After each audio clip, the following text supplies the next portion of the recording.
Good afternoon and welcome to College Road Trip. I'm Barry Nelson along with Ryan Thies. We're here to bring you all of the national college sports action. Whatever we need to cover, we will cover. Of course, it's March 1st. So, Ryan, what do we got to cover? It's March Madness already. It's a big day. This is where it all begins. March 1st, March Madness, into it. Greatest month of the year as far as college sports go.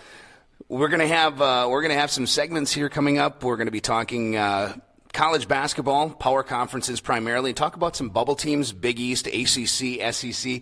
Then we're going to be talking to Jackson Schneider from KJHK, talking Big East basketball, particularly number 1 Kansas, Big Ten and Pac-12. Then we're going to change gears a little bit, talk women's college basketball.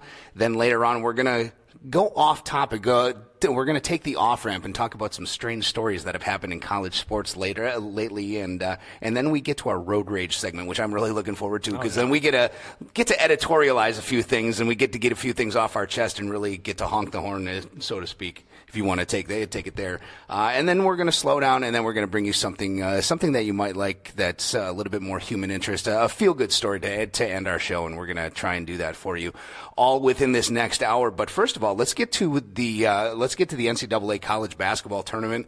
It's coming up. They have 68 teams. 32 teams get their conference bids, 36 at large. Big East, let's talk about it. Big East, you have number 2 Villanova, number 13 Butler. You got Creighton, Seton Hall, Providence, Xavier, Marquette. Probably 3 of those teams are on the bubble. You have Seton Hall, Providence, Xavier, Marquette. Actually, we'll say 4 of them. Who do you see getting in? We already know Villanova and Butler are going to be in, and Creighton most likely too. But who do you think is in? Who do you think is out from the Big East? Oh, for sure. Villanova is definitely in. They command this conference by far. Butler is in as well. Creighton, they're in. Marcus Foster has been great this season. He's got a great second chance coming off of his kind of fallout from Kansas State, but everyone gets second opportunities, and he has really ran with it over there. Seton Hall, it's kind of been a little bit of a surprise. I don't think they'll make much noise into the tournament. Providence is in. Xavier, they started out the year as one of the national title contenders, but they've had a couple injuries, just bad luck, and haven't really gotten their feel for it this season. And then Marquette is the definition of a bubble team. They're the team to really decide if there's going to be 7 teams out of the Big East making this tournament. And they have a legitimate gripe because they did beat Villanova when they were number 1. They did beat they didn't beat Providence. They beat Creighton. They play Xavier tonight, which will probably be the tiebreaker to see who gets in and who doesn't. So around here in our area, everybody's talking, Marquette's got to get in. Marquette's got to get in. But unfortunately, I don't know if that's going to happen if they lose tonight. No, it's a must-win. There is great optimism around the Marquette community, whether they're going to make it in or not. Most people I've talked to thought that they are going to make it in. Joe Lunardi right now has them as one of the last 4 in, just ahead of Vanderbilt. So that is the 67th team to make the tournament as of right now. They'd be a play-in game, and they'd probably have to face Kansas. Yep. Maybe. It would be up there, but they can't lose, and they got to win 2 games in the Big East tournament to make it in. And tonight I would say at least 2. Yeah, is a winnable game against beat-up Xavier. It is on the road at the Cintas Center over in Norwood, but I think Marquette can pull it out. I think they will make the tournament. They'll just squeak in, just barely. So do you see 6 or 7 teams? 7. 7 teams from the Big East, 1 conference winner, and then 6 at-large teams. Do you think Villanova is going to take that one outright? Conference tournament? Yeah, I believe so. There's been a lot of parity outside from 2 down below. All those teams pretty much even as long as you see they've been kind of beating each other up. Outside of Villanova has a couple losses, but I think they will win the Big East tournament over in Madison Square Garden. Number 2 in the nation. They're going to look to keep it that way. We're going to switch gears to the ACC. ACC is interesting because a lot of teams feel that this is the power conference of the country. Some people on the West Coast will argue with that, but you see they have 7 teams that are actually ranked in the top 25, North Carolina, Louisville, Notre Dame, Duke, Florida State, Miami, and Virginia. Not to mention Virginia Tech is up there at 21-8. You have a lot of teams that are going to make the tournament out of the ACC. Does anybody past Virginia make it? Does a Syracuse or a Georgia Tech actually make it? Oh, for sure. You think so? Syracuse makes it. I believe I'm very strong agreement in that Syracuse is the big win against Duke. Is that just based on reputation, though? I mean, because they are 17-13 and they're only 9-8 in the ACC. I know they came off a big win against Duke last week and a big 3-pointer at the buzzer. But I mean, is that just based on Boeheim's reputation, or is that based on legitimacy? No, I think it's legitimacy because they're in a big, powerful conference right now. Joe Lunardi has 9 ACC teams in there. A lot of them are ranked, so it's a very tough conference. And going 9-8, the Syracuse name does have a little bit to do with that, especially what they did last year in the tournament. But I think the big win against Duke last week has a lot to do with it. It's kind of fresh off of that. If they really just flutter out in the ACC tournament, then they won't make it. But I think they have a stronger case to make it than, say, Georgia Tech. Georgia Tech started the year thinking that they could really contend for Sweet 16 or an Elite 8. Kind of fallen off since then. They're 8-9. They're a definition of a bubble team as well, just right on it. Depends what they do in the conference tournament. It's such a cluster, too. You have Louisville, Notre Dame, Duke, Florida State, all with 11 conference wins. Of course, Duke knocking off Florida State yesterday, and they're moving up in the rankings. You have 3 teams with 23 wins and 8 teams with 20-plus wins, so it's going to be interesting to see if they actually do get 9. I don't know if Syracuse gets in. If they falter in the conference tournament in the first round, I don't think they're going to get in. I think they're going to get an NIT bid. I just don't see Syracuse having that strong of a conference argument here. But that's all well and good. You know, like you said, it does come with a little bit of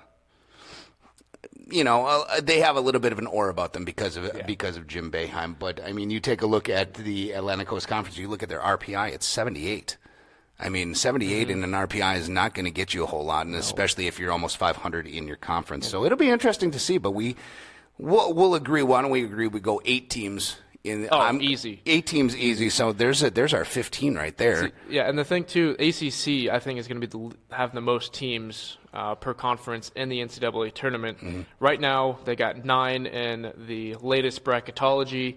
And the first 2 teams out, Georgia Tech, Wake Forest. So not surprising at all. If those 2 do get it, and that's 11 for the conference, and that's a lot.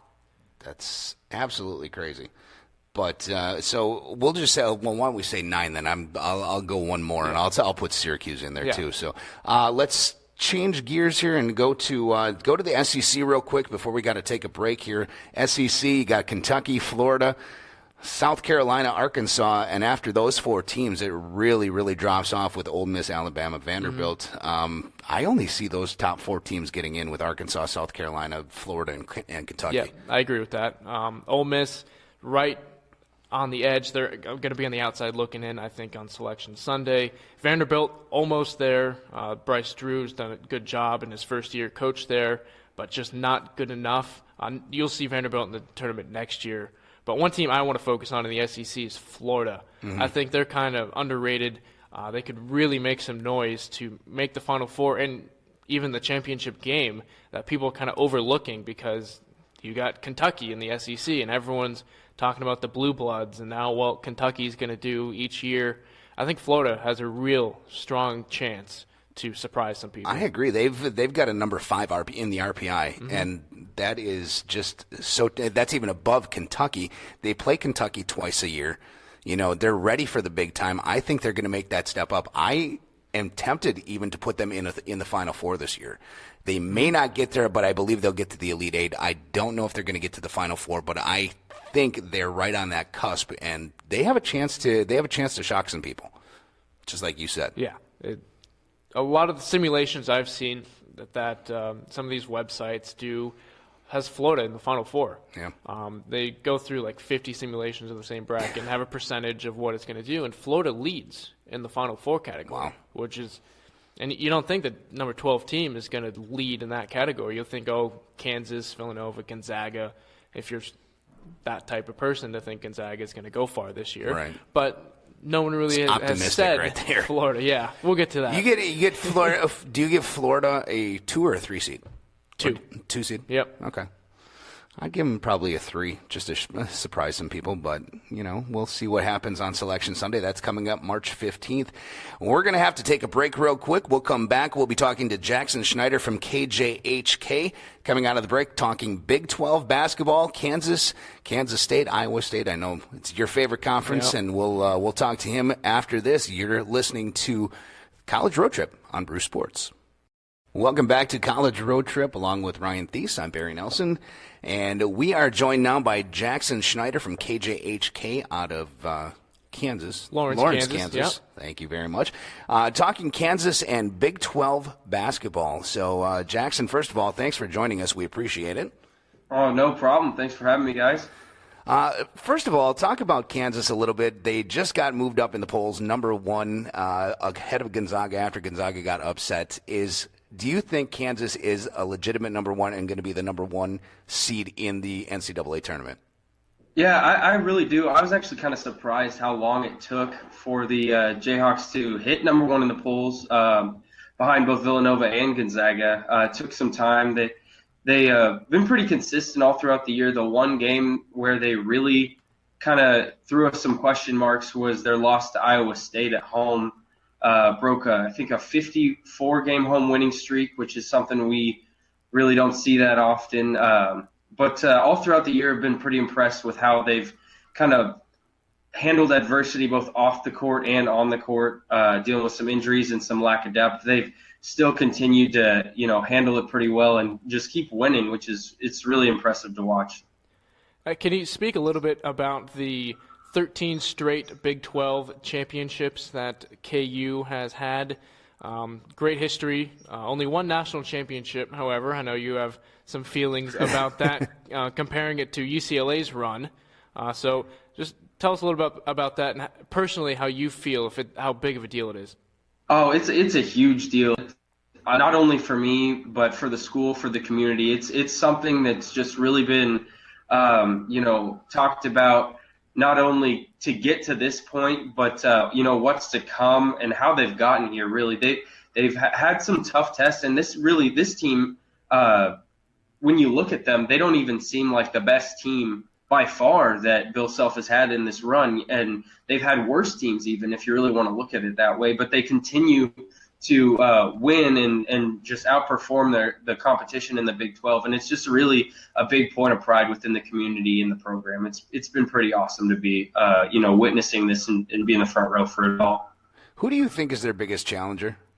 Not only in the conference or nationally? Well, first go conference and then go nationally. I think that Baylor or West Virginia would be probably the number 1 or number 2. But what about conference, how you think in the conference and also nationally? I would definitely say West Virginia, because if you really look at it, in the 2 games that they played 85 minutes, and West Virginia was far and away better than Kansas for 77 of those 85 total minutes, because West Virginia led by 14 with just about 2.5 minutes to go. Kansas was able to mount a crazy comeback and send it to overtime and kind of control it from there. But in the game back in Morgantown, and then for the most part in Allen Fieldhouse, West Virginia really controlled that game or those games really. And so I would think that West Virginia is really the biggest challenger.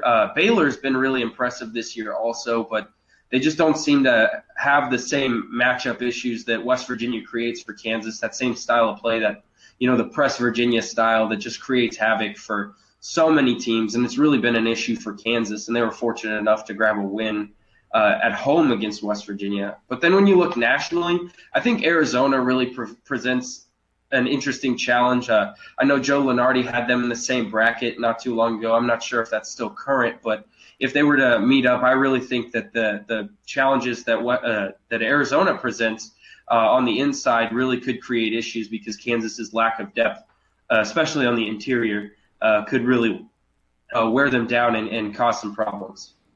Now, let's kind of transition here to kind of the bottom half of the conference. K-State, TCU, big bubble teams, and Jonah Lunardi's last bracketology. Both of them are out of the tournament. They play tonight. What do you think either of those teams are going to make it in? Which one, or none at all? I think that one's kind of an interesting question because right now, I don't think either of them will make it. But since they both play tonight, someone's got to win. Someone's got to help their resume. And heading into the Big 12 tournament, if you can grab a couple of wins there and find yourself even losing in the championship game, being on that bubble, being just, the first couple teams out, you're going to be in the conversation. And I think Kansas State really has something to prove. I don't know if they'll be able to get it done tonight, but I would say coming off of that disappointing game at Oklahoma where they lost by 30, and there's all these questions surrounding Bruce Weber and whether he's going to stay or go or be removed as coach. I think that they're going to really have some frustrations to take out against TCU and try and avenge a home loss they took earlier this season to the Horned Frogs. And I think that Kansas State will win this game. Hopefully I'll be proved right there. And my first prediction on this show won't be wrong, but I think Kansas State will find a way to sneak in. I think they'll find a way to be one of those last four teams in. National Player of the Year candidates came out today, 3 from the Big 12. You have Josh Jackson, of course, Frank Mason the third, and you also have Jonathan Motley from Baylor. Who's your Player of the Year? Oh, for me, it's got to be Frank Mason. There's really nobody that I've seen that brings it like he does game in and game out. There was a stretch at the beginning of the year where Kansas played on the road in Maui and then flew directly to New York to take on Duke. And then as soon as they got home, they'd been playing basketball and traveling for 3-4 days straight. Frank Mason was so determined to will this team to more wins and be the best player he can be. He went immediately to the practice gym and got up shots. And his work ethic just in that little story alone has carried over to, 20-plus points a game. And the unquestioned leader of this team. And without him, Kansas is lost. So I think if you're going true MVP, where would this team be without him? It's got to be Frank Mason. He's just phenomenal.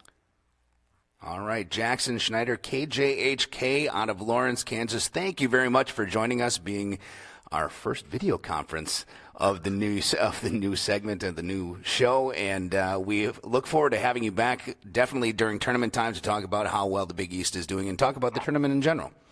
All right, thank you very much, guys. Look forward to seeing you soon. All right, Jackson Schneider, KJHK, talking Big 12. Now let's transition a little bit to the Big 10.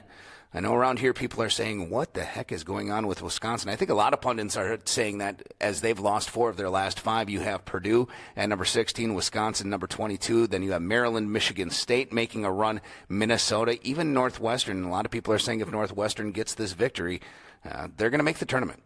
Yeah, Northwestern had such high hopes just a couple weeks ago about making their first ever tournament, and it just hasn't come out. They've lost 2 in a row. They're starting to get into that must-win territory and make some noise in the conference tournament, and that's never a good place to be if you are a bubble team. But they got a great point guard in Bryant McIntosh. Mm-hmm. If he can really just prove to be that leader in this team, get the groups together, make them realize that, hey, our program has never made it to the NCAA tournament. If we just buckle down real hard for these next 2 weeks, we can really make history here for this school. Doesn't matter what really we do after that. If they just make the tournament, it is going to be a huge deal for the Wildcats. Well, the thing is, they have 2 tough games. They play Michigan at home, and then they host Purdue at home, and Purdue obviously being the number 1 team. Caleb Swanigan going to be Conference Player of the Year, I think, in my mind. It's going to be interesting to see if Northwestern gets in. I think with 20 wins under their belt, I think they do get in. I think they're one of the 7 that actually get in. Michigan State, like we said, making a run. They're 18-11. They're starting to come on a little stronger. They beat Wisconsin by 10 at the Breslin Center. And, you're always going to have those top 3 or 4 teams in Wisconsin, Purdue, Maryland. Michigan State, I think, gets in. I think Northwestern gets in as well. It's going to be interesting to see if Richard Pitino can get Minnesota in. That's going to be tougher. Don't know if that's going to happen. They are 22-7 though, so we'll see if they get in. I don't think Michigan gets in. I think they're going to be one of those teams that is truly on the bubble. It's going to be looking out, but you never know. They may get an at-large bid, but after that, Iowa, Illinois, that's kind of the bottom of the conference. They're NIT bound, I think. Yeah, for sure. And you can't take anything away from Purdue's great season, too. Caleb Swanigan, as you mentioned, going to be Conference Player of the Year. Just a bunch of hardworking guys in that program, finally getting rewarded for it. Just yet. The Pac-12. Let's go to the West Coast. The Pac-12.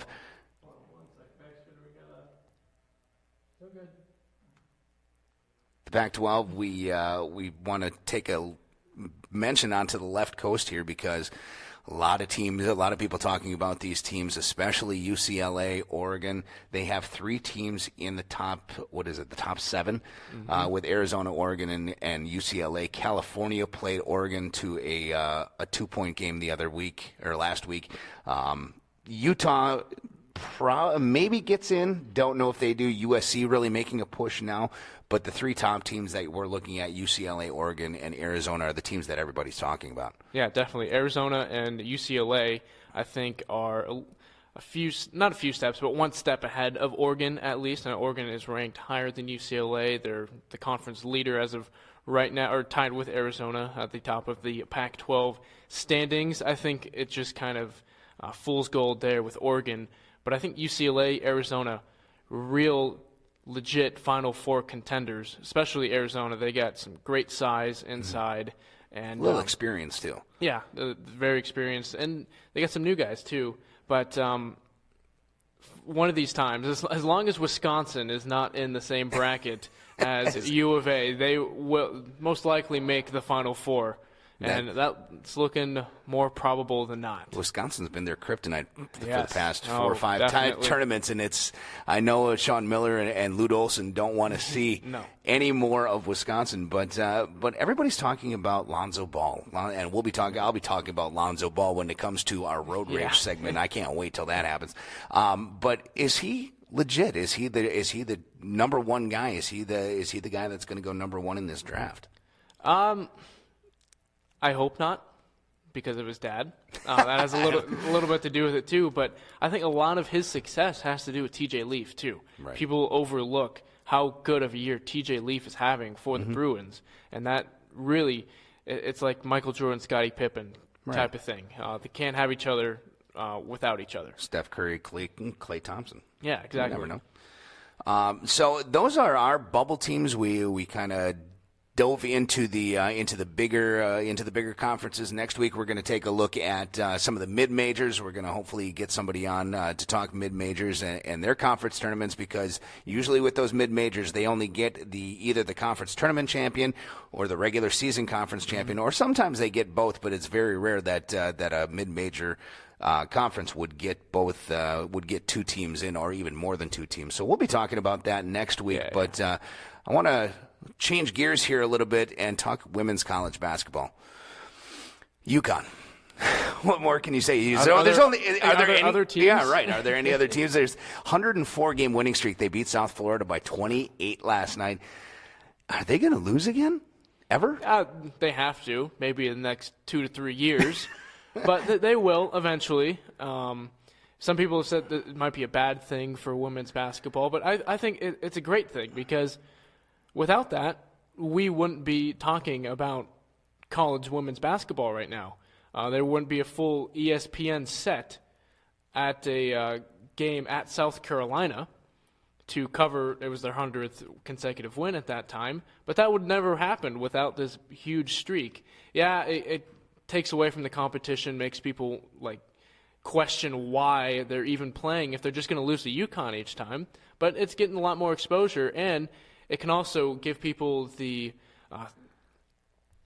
motivation to be the first team to beat UConn, because that's almost going to be historic in its own right. So you think that women's college basketball now is bigger than back when, say, maybe a Rebecca Lobo was playing for UConn, or Brittany Griner was dunking for Baylor? You think it's bigger than that now? Yeah, I think so, because that was more on an individual basis. This is about a team.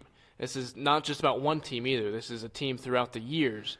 And I think people like to connect more with teams rather than just individuals. But when you constantly are getting the best players in the country, how is anybody going to even be able to compete and beat you? I mean, Gino Auriemma has a machine there. And I used to coach girls basketball, and no girl talked about going anywhere except for UConn.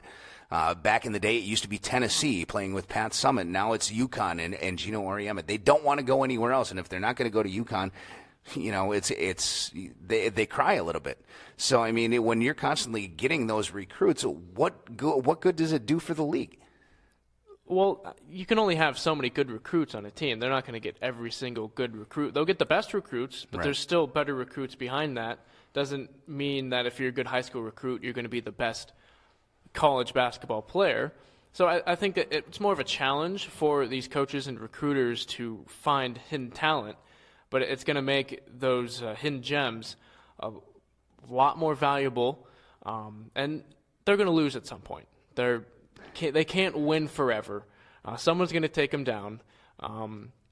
Sometime UConn isn't going to be the machine as it is right now. I think UConn fans should enjoy what's going on right now. I think everyone should enjoy what's going on right now because I really don't see it ever happening again in any high-level sport.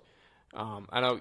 That's what they said about UCLA back in the 70s. They never see anything like it, and now all of a sudden UConn's busting their record by 20-some-odd games now. It gives a huge motivation to the people who weren't recruited by UConn as well. Say, we can prove them wrong. You didn't think I was the best high school recruit. Well, here we go. Let's settle this on the court right here, right now. I was reading an article by Martin Fennelly of the Tampa Bay Times. He covered the game against South Florida. He agrees with you. He says it's good for the game. We wouldn't even be talking about women's basketball without UConn, except for maybe when Kim Mulkey from Baylor opens her mouth. Yeah. She had some controversial statements. But he's saying that the country wouldn't even care about women's basketball if it wasn't for UConn. So I guess you're in that boat. Me, I don't know if I necessarily agree with the fact that 104 winning streak is a good thing for a national sport. It definitely brings a lot of onlookers to see what's next. But I don't know if I necessarily agree that it's all that great for the game. But each of us have our own opinion, and that's the beauty of the show. That's the beauty of the show is each of us can have our own opinion, and we're gonna take our opinion and try and voice it and see if people agree with us. But now we're going to get into what we call the off-ramp. This is our segment where we take about 3 to 5 stories from around the world of college sports and bring them to you in case you didn't hear any of it. Just some interesting things happening around the world. Doesn't necessarily have to be college basketball or college football. It can be lacrosse. It can be field hockey. Wherever we find some strange stories, we're going to bring them to you. The first one we're going to talk about is the University of Maine. Not a lot of people know about the University of Maine, the Black Bears. I'm sure you knew that. That was their nickname. This guy knows 300 nicknames in Division I can guarantee you. 351. 351. So the University of Maine, there was an incident between teammates in the locker room where one of their players was Marko Pirovic suffered a broken jaw from a punch thrown by his teammate Wes Myers. Now, this happened in the locker room, and apparently what happened was Pirovic was playing some music that Wes Myers told him to turn down. Pirovic said, no, I'm not going to do that. They got into a scuffle, and Wes Myers goes off and cold cocks him, breaks his jaw, knocks out a couple teeth, and then all the Maine players got together and said, he fell in the shower to cover it up so that nobody would get in trouble. And that's supposed to be a team. I mean, it sounds like Coach Bob Walsh has got his work cut out for him because Wes Myers is now facing expulsion. He's also facing criminal charges because of the severe damage that he did to Pirovic's jaw.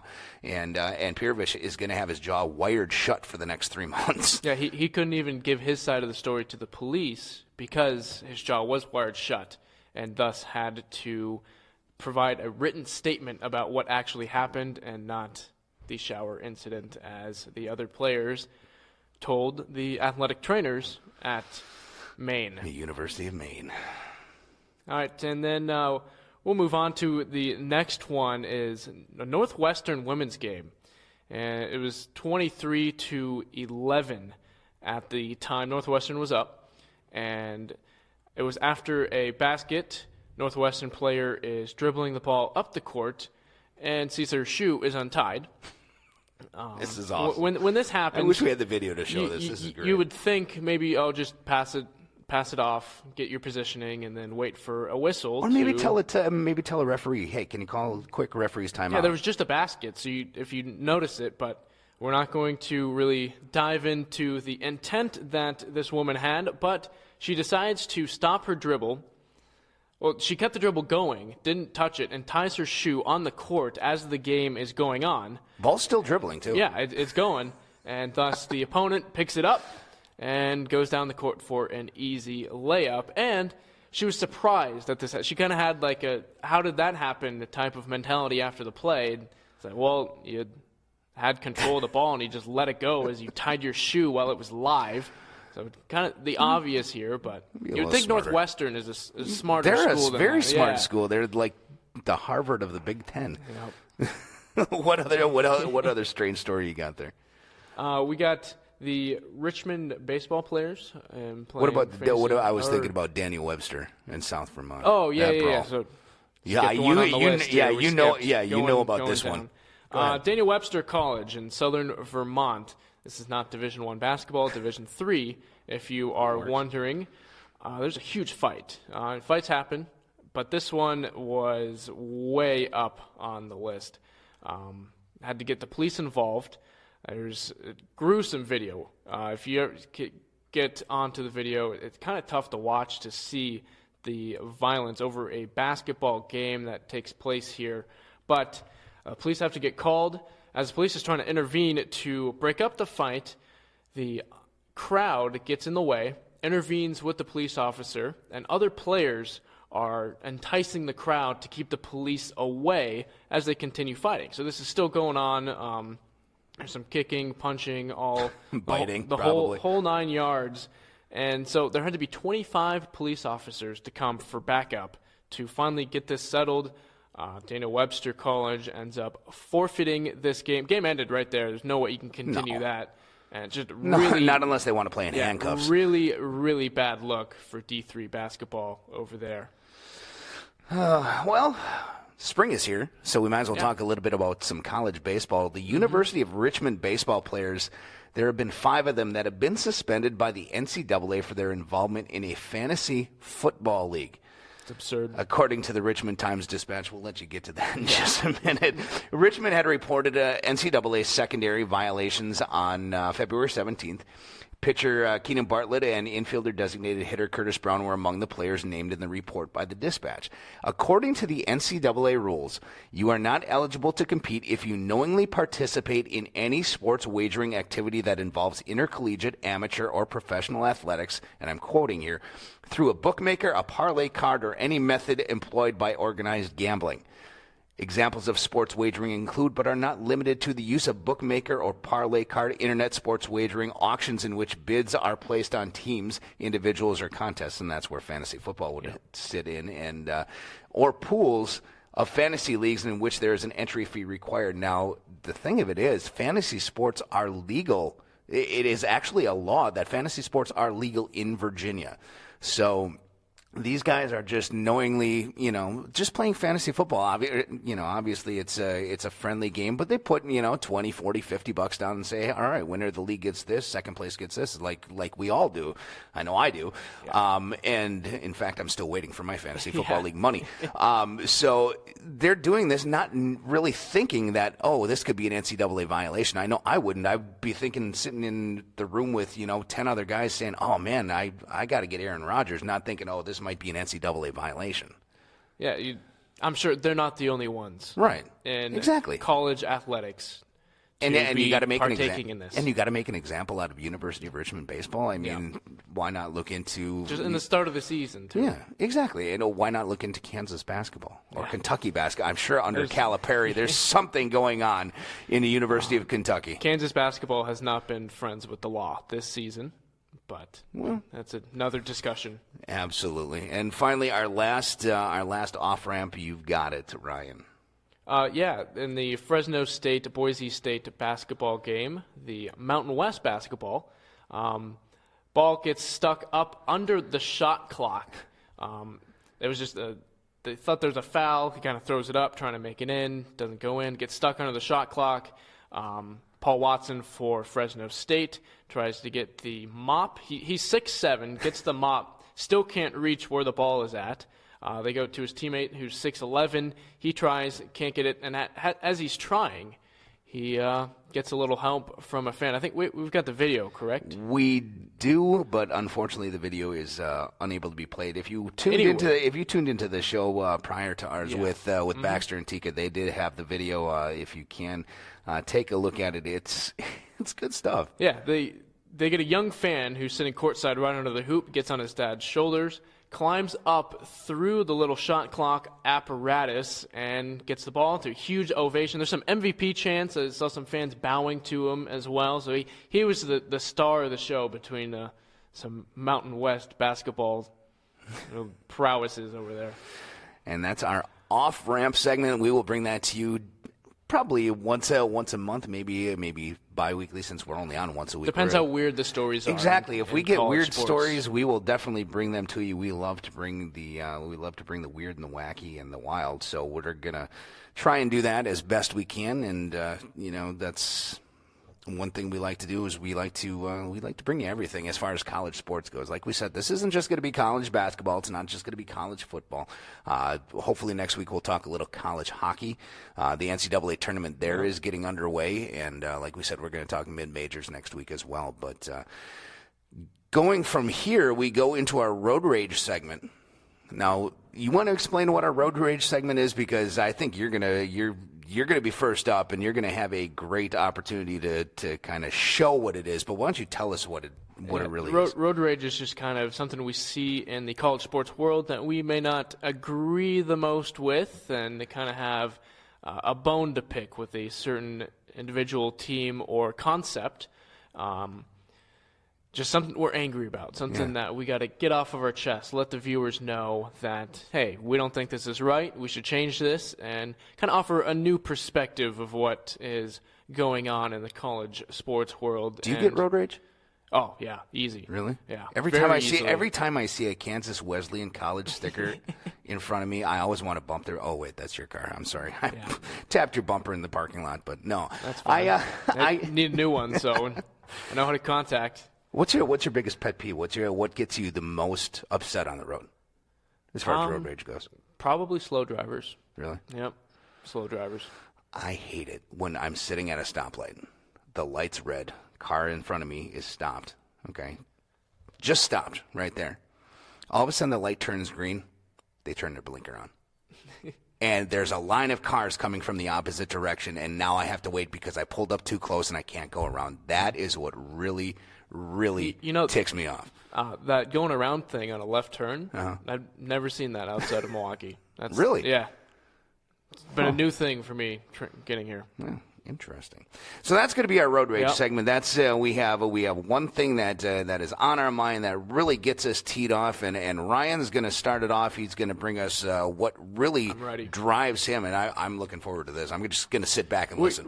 We touched on this one a little bit, but this wasn't the original one I had thinking of from the past week. I was going to do Kansas basketball winning 13 straight Big 12 titles, and no one out of those other 9 teams, and at one point there was 11 other teams in there, could dethrone them, but that is a story for another time. The Richmond baseball players getting suspended is the most hypocritical thing I've heard of from the NCAA in quite some time. They're suspending these guys for just playing fantasy football. I'm sure just about more than half of the NCAA athletes are partaking in the same exact activity. Those teammates are your friends. Who do you play fantasy football with? Your friends. They want to play fantasy football just like millions of other Americans, so they're going to play fantasy football. They're college kids. They like to win money, put maybe $20 down and see what can come of it. There's a winner. They get the money. It's by the law that NCAA puts down. Yes, they broke the rules. They played fantasy sports for an amount of money. But do you really want to make an example of this for these kids, especially when you go to the front page of NCAA.com and they're advertising joining their bracket league. Now, those bracket leagues, do you think people pay for those in their own little circles? Absolutely, they do. But, because the NCAA is doing it, that's okay. But these 5 college baseball players decided to play a little fantasy football on the side. That's all of a sudden not okay because they're not NCAA executives, and the NCAA is not making money off of those 5 Richmond baseball players playing fantasy football. I think that's akin to a lot of players thinking, hey, we're making you money, we should get paid. You could take that off into a whole different segment, and I know you feel highly. You have a very big opinion about that too, as we move along. But I like that. That's a NCAA makes a lot of money. Yeah, they do, and they don't. They claim they don't. They don't have a whole lot to give away. Realistically, I think they could. I think they could pay the players a little bit. But, that's a subject for another day. All right, so good road rage. I like that. Well, now it's time to get to my road rage segment. If you haven't heard, LeVar Ball, he is the father of Lonzo Ball, UCLA freshman. He stated last week that he thought his son Lonzo, who is a freshman, was better than 2-time NBA MVP Steph Curry. He asked, watch what would happen if you put his son on Golden State and Steph Curry on UCLA. I'll get to that in a second. Later on in the week, Daddy kept talking and said that Lonzo would only play for the Lakers. Well, he then clarified his statement by saying he would love it if his son and his other 2 sons would be drafted by the Lakers so they could learn under Magic Johnson, because in his mind, Magic Johnson is the best guard to ever play the game, Michael Jordan. He went on to clarify this statement, saying that that his son's not going to play for another organization. He just hopes and prays that his sons will get drafted by the Lakers and be able to play close to home. Then yesterday, he had to go on, and he gave another interview and boasted that he and his family had the branding power. He had the audacity to say this. They had the branding power of Michael Jordan and Nike, and that Lonzo, if he doesn't sign with a big shoe manufacturer, would be the first ever draft pick to have his own brand. He states that his brand, Big Baller Brand, which is 3V, after his 3 boys, could be as big as Jordan, and that Lonzo isn't hunting for endorsement deals. They're looking for marketing and distribution deals. Wow, the arrogance of this guy. All right, first of all, let me get to the first point. Steph Curry is a 2-time NBA MVP, okay? Your kid does not even come close to him. He's a 2-time Conference Player of the Year in college. Your kid hasn't even played a full season yet. The last 2 seasons, Steph Curry, in games that he's played, has only scored in single digits 3 times. That's roughly 175 games against the best competition in the world. He's averaging over 23 points per game in his career. Lonzo Ball has played 29 games in his lone college season and has scored in double figures in all but 4 games. So you take 29 games, he's got 4 games in single digits. Steph Curry, 175 games. 3 games in single digits. Plus, he's 2-time MVP, and he is he's a world champion as well. He only scored 5 points, Lonzo did, in 36 minutes against UC Riverside. I could score 5 points against UC Riverside in 36 minutes. Highlanders, by the way. Yeah, by that. Jeez, you are just a wealth of it. I love it. But it's fair to say that Steph would dominate at UCLA, and Lonzo would be getting carried by Klay Thompson and Kevin Durant. Second one, I understand why he wants to have Lonzo play for the Lakers. I get that.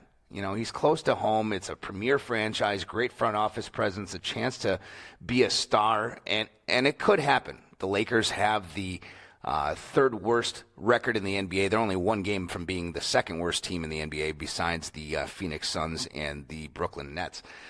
And it could happen, but you never know with the lottery. With the NBA draft lottery, it is so up in the air. You never know. They could put the Bucks, the Milwaukee Bucks, or the New York Knicks. Once again, the envelope in a freezer, or they could have it where they put one more ping pong ball in the hopper than should be. But it's not a guarantee that the Lakers are going to be able to draft it, because the Lakers are not going to get the 3rd pick. Necessarily. They could get the 1st pick, but they could also get the 11th pick. So it's not a guarantee. I get it, though. He wants to be close to home. Playing in L.A., it's Hollywood. He gets to show it off. He gets to show off his stuff. But the last statement is the one that I have a problem with the most. Okay, first off, Michael Jordan is a legend, and he didn't even get his own brand and distribution until 1997. That was right after his 5th NBA championship. He was under the Nike umbrella for 13 years prior, making Phil Knight and himself just a ton of money. There was no pressure to sell and perform because Jordan had already performed, and his stuff was selling. His stuff obviously continues to sell under the Jumpman brand, the Air 23. They sell by the billions. And he can sell retro shoes to a new generation. You know, they got the red. My favorite are the retro 5s. I'm sorry, I just have to put it out there. The retro 5s with the white and the red on the bottom and the black and everything. But it's neither here nor there. But he can sell his shoes, his old shoes, to a new generation of kids that didn't know him or weren't even alive back then. But what has Lonzo Ball done? You know, what has he done? Why would anybody buy his brand? What if he gets to the NBA and he stinks? Or God forbid he have a serious injury. If that would happen, he would forego millions and millions of endorsement dollars that he could have had if he signed with a big shoe brand right out of school. LeBron did it, and he made a record of, $90 million contract that he signed. And he continues to make hundreds of millions of dollars off of his brand and off of his endorsement. Lonzo, let me give you a little bit of advice, all right? Keep daddy away from your pocketbook. Keep him out of your business venture because he has no business. He said he doesn't want to be his agent, but he is going to try and pursue and persuade things as far as Lonzo's pocketbook goes. And you gotta just stay out of it, LeVar.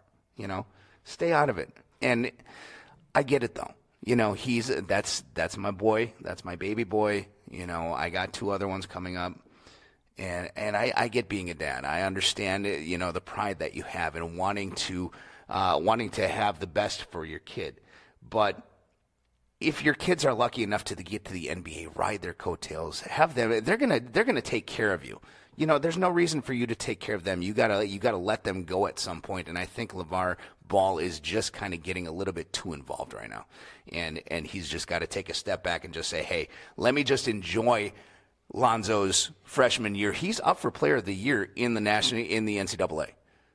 Why not just cheer him on for that? Why worry about his branding right now? Why not worry about his NCAA tournament run with the number 3 UCLA Bruins instead of, you know, worrying about his shoe contract and worrying about what he's going to do at the next level? He's not there yet. What happens if tomorrow he goes in to practice and he tears his ACL, rips his quad, and he can't play anymore?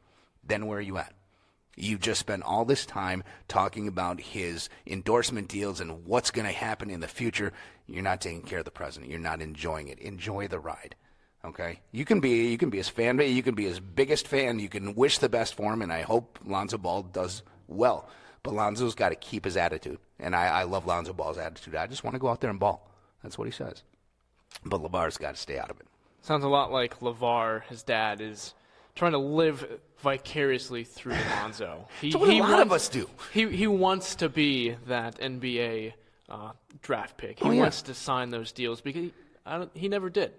And well, if I had a son and that he was that talented and I had another son who put up 92 points in a high school game. That could have been a road rage segment because that was not real. That was the dumbest 92-point game. It was. In the entire history of basketball. And didn't he go on to miss 27 3-pointers the next game, too? Probably, yeah. It was just crazy. But that's what got me ticked off this week. We are going to end our show. We always, you know, when it comes to getting home, we kind of slow it down a little bit, and we're going to slow it down. We don't have, unfortunately, the video for this because our video feed is not up right now, but close to home here. We broadcast live out of Milwaukee in the Central Time Zone, and we have a great story from Marquette. Marquette, we talked about them in the Big East, and they held a special practice. Why don't you tell us a little bit about that, Ryan? Yeah, they held it for Lucas. It was part of the Make-A-Wish Foundation here, and he just went to practice. He liked Marquette basketball, wanted to see his heroes play basketball. So he was at practice, hanging out with the guys and everything, and then to end practice, they called a play for him, and they put him out on the court. There was an inbounds play. I forget who the player was, but threw it all the way to Luke Fisher, I think Coach Wojciechowski said, "Oh, and by the way, no pressure. We're only down 1 with a couple seconds left." Yep, that was. You got to make it, to Lucas. get the situation in there. And so they gave him the ball. Luke Fisher picked him up. He dunked it. Everyone went crazy celebrating it, started chanting his name, Lucas, Lucas, and it was just a great feel-good story. Made that kid's not just day, but he's going to remember that for a while. And that's what we love about the Make-A-Wish Foundation, is making his dreams come true. And if you get a chance to check out the Marquette Facebook page, the video is up on there, and it's just a great story. Yeah, it was also good to get Luke Fisher his first assist of the year. Ouch. Wow. Yeah, there you go. but Lucas did have a role in making up the play, didn't he? Yeah, he was in the huddle and everything. Got to see it, voice his own opinion on what he wanted to do as well. All right. Well, that's going to do it for our first day here on Brew Sports, and also our first show for College Road Trip. We enjoyed bringing it to you. We hope you enjoyed it as well. Stay tuned. Tomorrow we'll have some more programming coming up, and we're excited for this new network. It's going to be exciting. We got some great programming coming up. Of course, Baxter and his gaggle of co-hosts are going to be on tomorrow for the morning brew and also for halftime, and we're looking forward to it. Ryan, I enjoyed it thoroughly. I can't wait. I'm looking forward to working with you more and more and more. Yeah, glad we can do it next week as well. All right. We will come back to you next week, Wednesday at the same time, 5 o'clock Eastern. 5 o'clock Eastern. Where am I? 5 o'clock Central Time. There you go. As we bring you all the college sports news that you could want. So for Ryan Thies, I'm Barry Nelson saying so long. For College Road Trip, you've been watching Brew Sports.